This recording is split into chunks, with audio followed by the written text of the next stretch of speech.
Hay muchas cosas que las damos por hechas porque siempre las vimos. Y si yo les diría a ustedes la palabra Israel, una de las primeras cosas que le vendría a la mente son las palmeras datileras, como estas que vemos detrás mío. Ellas están en los paisajes, en los oasis, en los kibutzim, en todos los caminos del Valle del Jordán, en donde estamos ahora. Parecería ser que estuvieron aquí por siempre. Pero hoy vine a hacerles una pregunta que yo me vengo cuestionando hace mucho tiempo. ¿Cómo es posible que el árbol más representativo de toda la Biblia haya desaparecido de la tierra de Israel durante muchísimos siglos? Les habla Sergio Bacari del canal Bacari Suelto en Israel, otra vez con ustedes otro sábado con la Torá en la mano, en busca de la porción semanal, y mientras en las sinagogas de Israel y del mundo se está leyendo una porción del último libro de Deuteronomio llamada Ekev, nosotros vamos a hacer un recorrido por este palmeral que hay detrás mío. Acompáñenme. Antes les muestro el paisaje. Ahí tenemos otro palmeral a lo lejos, el desierto de Judea. Ahí tenemos el Mar Muerto, del otro lado los montes de Moab, el sol que está asomando en un nuevo día en Israel, Jericó atrás del palmeral. Y amigos, no estoy exagerando, ellas desaparecieron de verdad durante siglos. Hace poco más de un siglo, la industria del dátil en esta tierra estaba liquidada y las mejores variedades se habían perdido.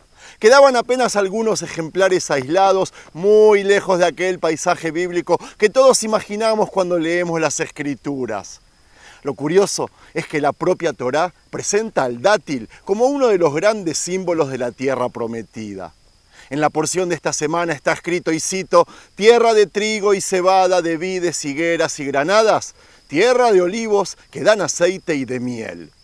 Esa miel no es la miel de abeja, Ahí se hablaba de la miel del dátil, del jarabe dulce que se obtenía de este fruto y que fue uno de los productos más apreciados de la antigua tierra de Israel. Y fíjense un detalle que mucha gente pasa por alto. La palmera es la única especie que aparece entre las 7 con las que fue bendecida la tierra de Israel y también entre las 4 que tomamos en Sucot, en la fiesta de las cabañas, para bendecir.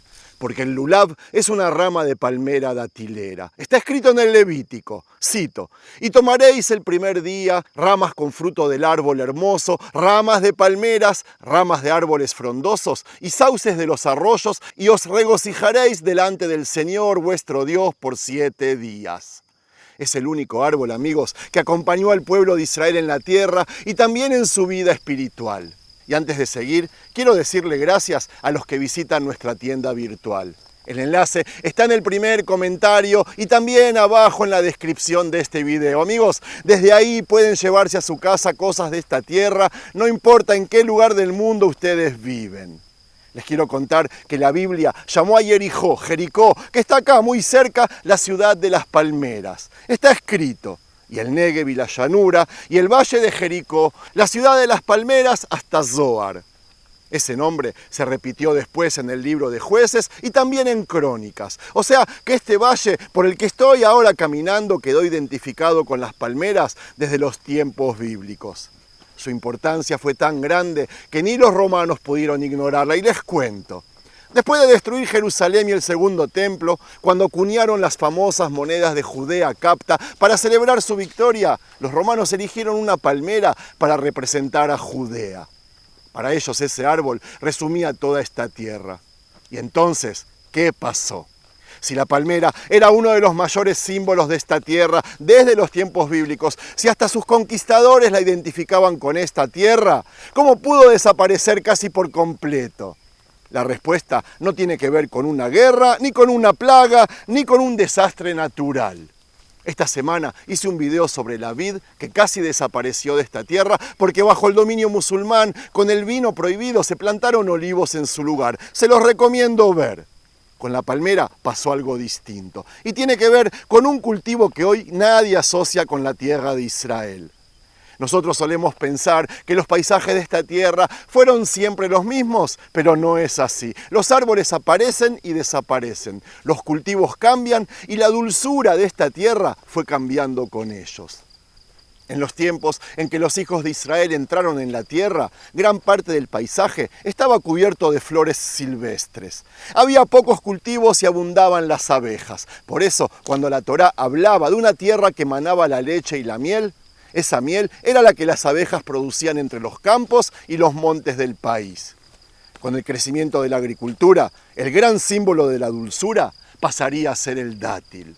Era el fruto más dulce de todos y de él se obtenía el silán. Entonces la palmera se convirtió en uno de los árboles más valiosos de Israel y durante siglos dominó los oasis y estas zonas cálidas del valle del Jordán. La parashá Ekev describió muy bien las condiciones que hacían posibles todo esto y cito: porque el Señor tu Dios te introduce en una buena tierra, tierra de arroyos, de agua, de fuentes y manantiales que brotan en los valles y en los montes. Agua y calor, exactamente lo que la palmera necesita. Y esa palmera no se quedó acá. Cuando los musulmanes llegaron a España, la llevaron con ellos y con su sistema de riego. Y así nació el palmeral de Elche en Alicante, que sigue en pie desde el siglo X y que la UNESCO declaró Patrimonio de la Humanidad en el año 2000. Es el palmeral más grande de Europa y de ahí sale algo que muchos de ustedes, hermanos cristianos, conocen sin saber quizás de dónde viene. La palma blanca del Domingo de Ramos, la que millones de ustedes llevan en procesión cada año en recuerdo de la entrada triunfal de Jesús a Jerusalén con aquellas ramas de palmera. De España a la palmera cruzó el océano. A principios del siglo XVIII, los misioneros jesuitas plantaron las primeras palmeras datileras en los oasis de San Ignacio, Mulegé y Comandú en Baja California, con esquejes traídos del Mediterráneo. Hoy San Ignacio sigue siendo el corazón datilero de México y la empanada de dátil es su postre más conocido. Así que si me están mirando desde México, desde España o desde cualquier país de América Latina, el dátil, el tamar, no es un fruto exótico de la Biblia. Es un árbol que salió de esta tierra, cruzó el Mediterráneo y llegó hasta tu país. Pero mientras la palmera se hacía famosa en medio mundo, aquí, en su propia casa, estaba desapareciendo. Y ahí apareció el problema. En la época de los cruzados, Europa desarrolló una enorme demanda de azúcar, un producto carísimo, y esta tierra se llenó de plantaciones de caña. La caña necesitaba lo mismo que la palmera, agua y calor. Los agricultores fueron reemplazando un cultivo por el otro porque la caña dejaba mucho más dinero para ellos y las palmeras fueron desapareciendo, por ende, tras generaciones. Cuando los cruzados se fueron, el negocio del azúcar se terminó. Y acá está la clave de toda esta historia. La palmera datilera no es un árbol que rebrota si lo dejan tranquilo. Tardará años en dar fruto. Necesita que alguien lo polinice a mano y sobre todo no se reproduce por una semilla. De la semilla de un buen dátil no sale el mismo dátil. Las variedades buenas se transmiten únicamente por retoños, de una palmera a otra y de una generación a la siguiente. Una vez cortada esa cadena, no hay manera de recuperarla desde adentro y por eso el árbol quedó reducido a unos muy pocos ejemplares aislados en toda la tierra de Israel. Parecía el final, pero estaba por aparecer una persona que se negaría a aceptarlo. Amigos, mientras vemos que está saliendo el sol para la tierra de Israel, vamos a aprovechar este sol para contar cómo amaneció de nuevo este árbol datilero acá en Israel.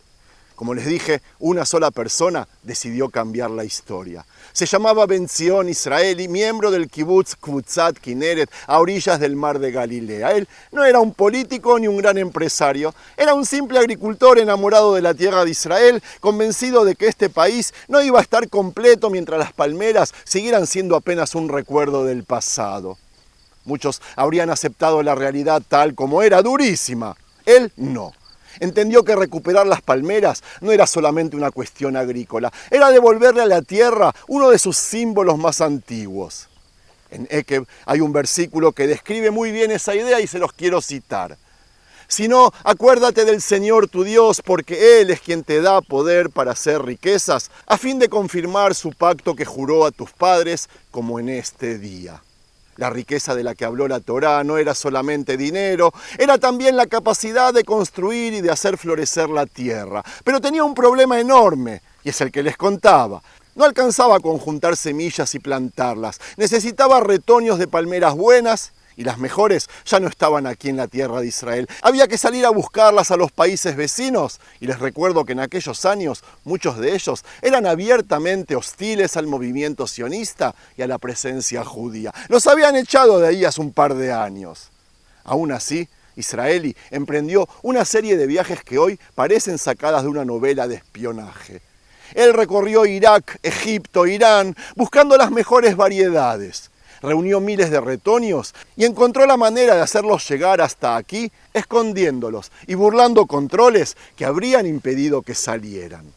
Y acá hay algo que casi nadie sabe, porque pasó del otro lado del mundo y por los mismos años. En Marruecos, una enfermedad llamada Bayud estaba arrasando los palmerales. Un investigador que fue a estudiarla llegó en 1927 al oasis Bou Denib y encontró un grupo de palmeras machul que seguían sanas. Compró 11 retoños y los mandó a Estados Unidos. Ahí los tuvieron en cuarentena hasta 1936 en un lugar aislado junto al río Colorado para asegurarse de que no llevaran la enfermedad encima. Amigos, presten atención porque de esos 11 retoños salió toda la industria del dátil machul de California. Y no solo de la California, todas las palmeras machul comerciales que hay hoy en el mundo descienden de esos 11 retoños. Décadas más tarde, retoños de California cruzarían de vuelta el océano y llegarían a Israel. Se plantaron en el desierto de la Arabá y también aquí en el Valle del Jordán. Hoy, Israel es apenas el productor número 18 de dátiles del mundo, pero maneja alrededor del 60% de la exportación mundial de machul. Piensa en un momento en lo que eso significa, amigos. Una variedad que estaba a punto de desaparecer en Marruecos se salvó porque alguien se llevó 11 retoños en un barco y terminó volviendo a la tierra de la Biblia por el mismo camino que había usado Ben Zion. Retoño por retoño, de mano en mano. Los retoños que trajo Ben Zion parecían poca cosa y sin embargo con los años transformaron por completo los paisajes de Israel, volviéndolos a aquellos paisajes bíblicos. Las inmensas plantaciones que hoy vemos desde el Kineret, desde el mar de Galilea, hasta este valle del Jordán, el Arabá y Eilat, existen gracias a aquel esfuerzo. La cadena que se había cortado en la época de los cruzados volvió a unirse porque hubo un hombre dispuesto a ir a buscarla afuera. La Torá lo había prometido de esta manera y cito: y te amará, te bendecirá y te multiplicará. Bendecirá el fruto de tu vientre y el fruto de tu tierra, tu grano, tu vino nuevo y tu aceite. La cría de tus vacas y las crías de tus ovejas en la tierra que juró a tus padres que te daría. Ben Zion no trajo solamente árboles, le devolvió a la tierra de Israel una parte de su identidad bíblica, su dulzura. Pero la historia de esta familia tiene otro capítulo igual de sorprendente, porque mientras él devolvía la miel del dátil, había alguien que estaba dedicando su vida a la otra miel que les contaba antes, de la que habla la Biblia, la miel de las abejas. ¿Quién fue esa persona? Su esposa, Jaya Israeli, que hizo exactamente lo mismo con la otra miel, la de las abejas.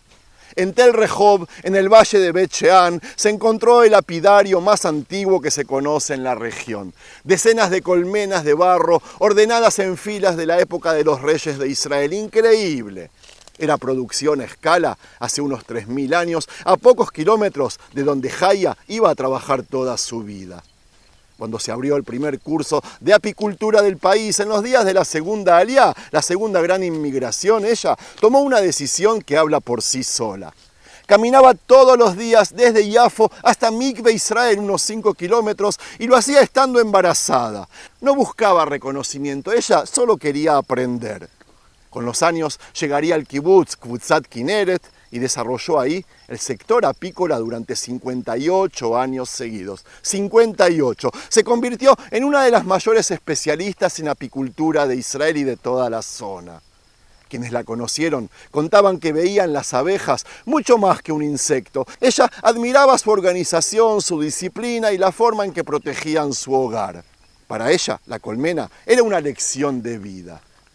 Estas personas que vivieron el siglo pasado murieron y les quiero mostrar la imagen de sus tumbas hoy en el kibutz. Miren las lápidas, miren la parte de atrás de las lápidas. A la derecha la de Ben Zion, con una palmera datilera grabada en la piedra, a la izquierda la de Jaya, con una abeja y un panal.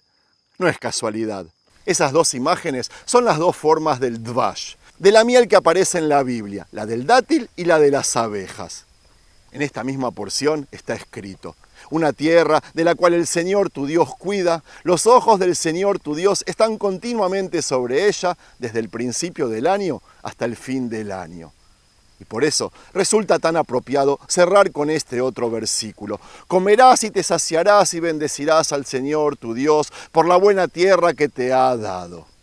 Reconozcan que después de conocer esta historia, esas palabras se leen de otra manera, porque la tierra de Israel no sostiene solo las bendiciones que recibió. Necesita gente que la trabaje, que crea en ella y que esté dispuesta a dedicarle la vida.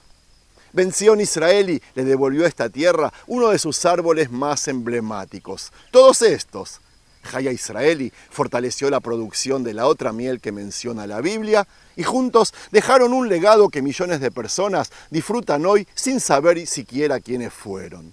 Y una última cosa antes de despedirme. Todo lo que ven en este canal, amigos, se puede tocar. Nuestra tienda virtual envía cosas desde aquí, Israel, a cualquier parte del mundo. Ahí está también la Biblia en hebreo y su traducción al español, la misma que tengo hoy en la mano y con la que paseo cada sábado. Cómo conseguirla y los demás productos que hay en la tienda, el enlace está en el primer comentario y en la descripción del video. Desde ahí llegará a su casa un pedacito de toda esta tierra. Buena semana para todos.